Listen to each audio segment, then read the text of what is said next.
Welcome to Hastening the Day of God, a podcast to make sense of what being a Christian really is. The Christian church exists for a purpose: to proclaim, to announce, to disseminate the good news about God.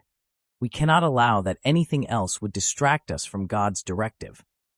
Our purpose in producing this podcast is not only to advance God's mission, but to point in a very clear and unequivocal manner to its completion. That's why we want to invite you to support this project. This project seeks to establish points of influence that continuously direct the general public to Jesus and the everlasting gospel in every city around the world. We want to invite you to join us. The minimum you can do so is to subscribe, like, comment, and share this podcast. You can also send us an email for more details. Thank you.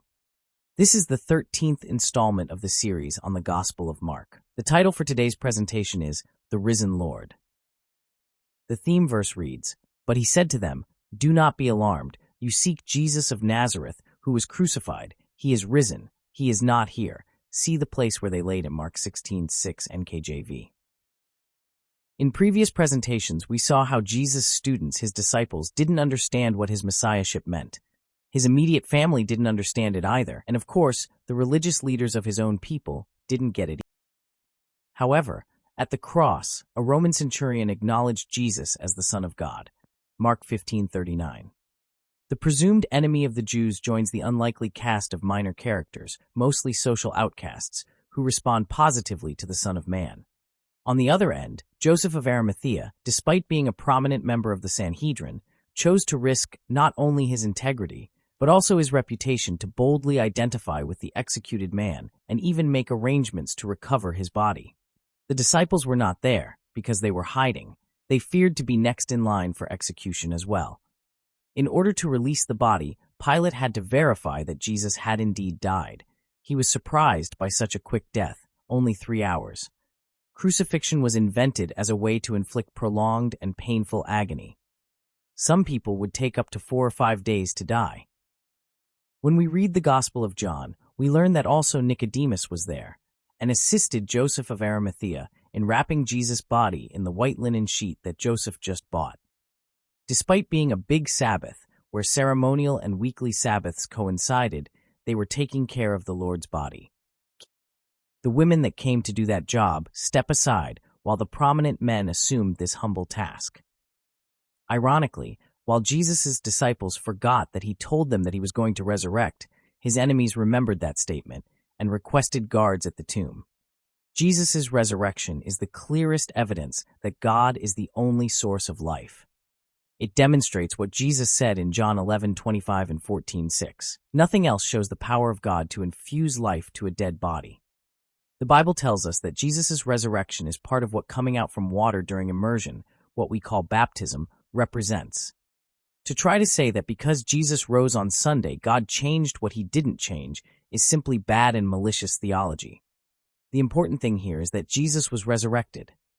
All the Gospels mention 5 things. Jesus was killed, he died, he was buried, he rose back to life, and he was seen by many. That was the present truth in the 1st century AD, the most important truth for that time. What is the present truth for the 21st century?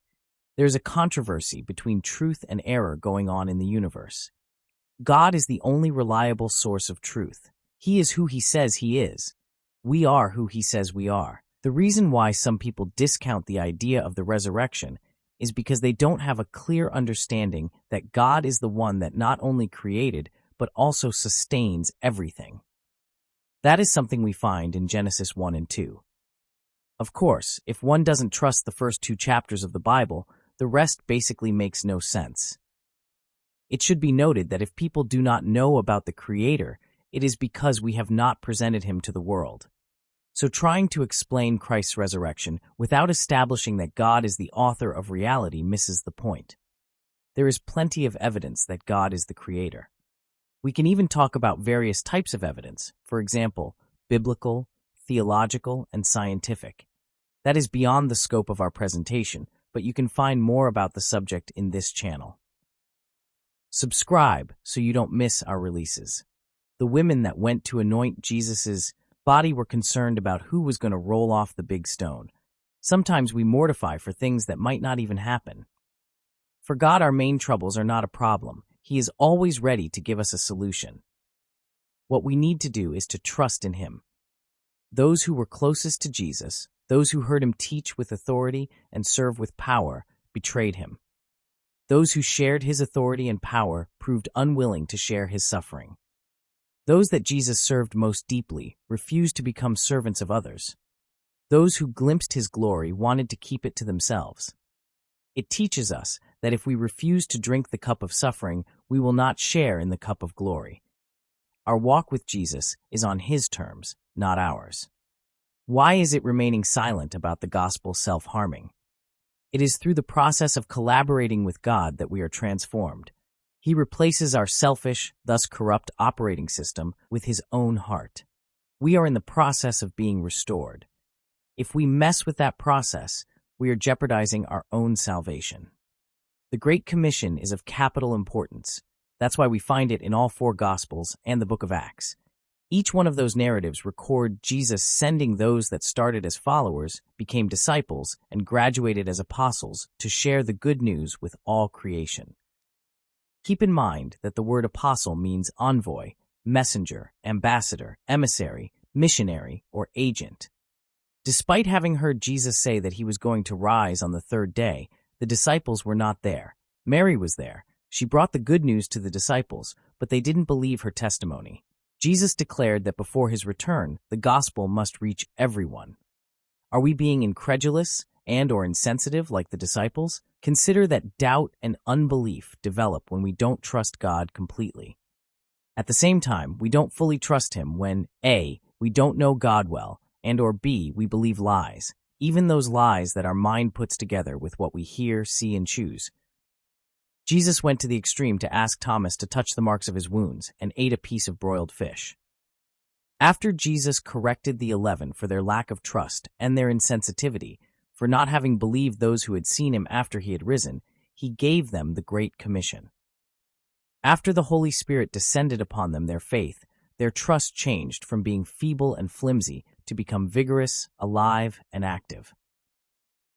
Since our involvement in God's mission determines how strong our faith in Him is.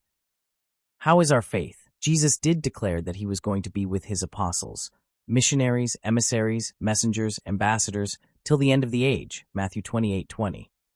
Are we really His apostles, His witnesses? If not, Jesus is not with us. We are ignoring His request.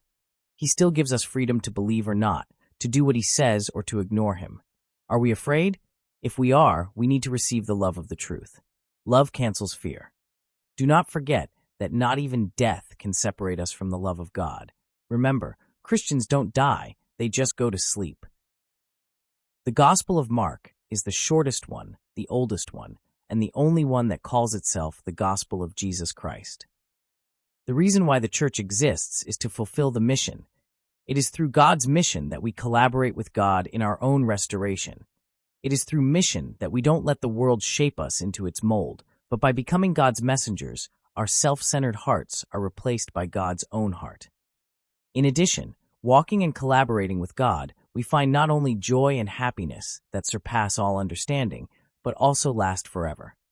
What did we learn from the book of Mark? The children flock to Jesus. Blind beggar Bartimaeus believes and follows, as do the demon-possessed man, the bleeding woman, the Syrophoenician woman, and the deaf man. Jesus came to serve the least in the society, healing them to health and life, and flourishing within a compassionate community. What about us? How can we be instruments of healing, flourishing, and blessings for our communities? Click on the video shown now for more details, or send us an email, but do something to move forward.